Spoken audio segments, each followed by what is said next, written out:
Hi, I'm Dr. Nancy Travanian-Tsai. I'm Medical Director for Can-Do Medical Services. And the poster I'm presenting today is on the outcomes of a survivor-centric digital platform in stroke recovery. The reason why we came up with the Can-Do concept was simply to address the fact that after a stroke, oftentimes that survivor and their care partners really don't know what it is that just happened to them and how they're going to move forward. The program philosophy is simple. We identify that survivor's motivations through what we call the Take Charge program and facilitate them in order to use their own motivators towards their recovery journey. In our demographics, we find that the age range from 27 to 86. Modified Rankin scale, we had them all over the place from 0 to 5 to start. And with regards to insurance, as you can imagine, many of our survivors were insured by Medicare as well as commercial. And we even had undocumented and underinsured persons. So the Can-Do program is a 90-day program whereby the participants meet with the navigators on a weekly basis to go over the barriers that they have in their recovery journey. And it does evolve, as we all know. Sometimes we do need to give them a little bit more information on their health. Other times we actually need to manage their social determinants of health. And this could just be things as easy as going to the grocery store, not being able to find somebody to help, meal prep, any of those types of things. So how did we do?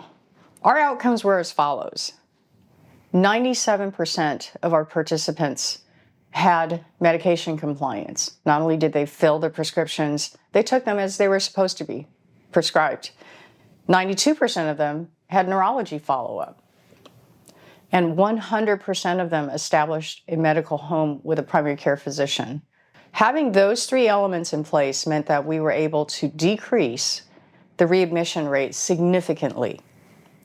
According to CMS, the 30-day unplanned readmission rate is somewhere between 8.5% to about 13% at 30 days and 18 to 21% at 90 days.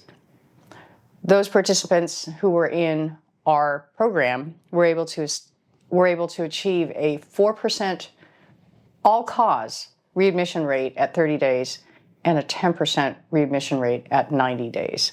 So that represents almost a decrease by 1/2 over CMS data. We also wanted to compare the readmission information to the statistics that are provided by the CMS.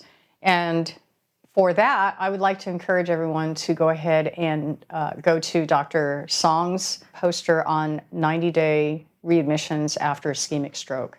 So we can see in Dr. Song's poster that in addition to the clinical risks that we generally associate with readmissions, there are also some social determinants there.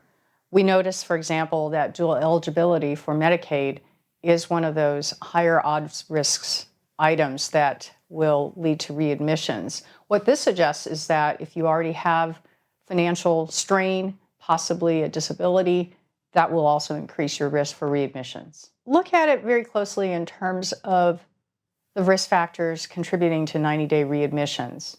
At Can-Do, we really strive to address those issues, both from the clinical and the non-clinical standpoint, to care for that whole person. It takes more than just managing clinical risk factors to reduce readmission and improve the stroke recovery.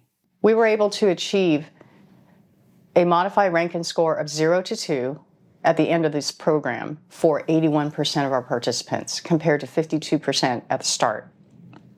So in conclusion, our post-acute navigation program, which puts the participant, the survivor, and their care partner at the center of their own recovery journey, demonstrated tangible improvements in stroke outcome.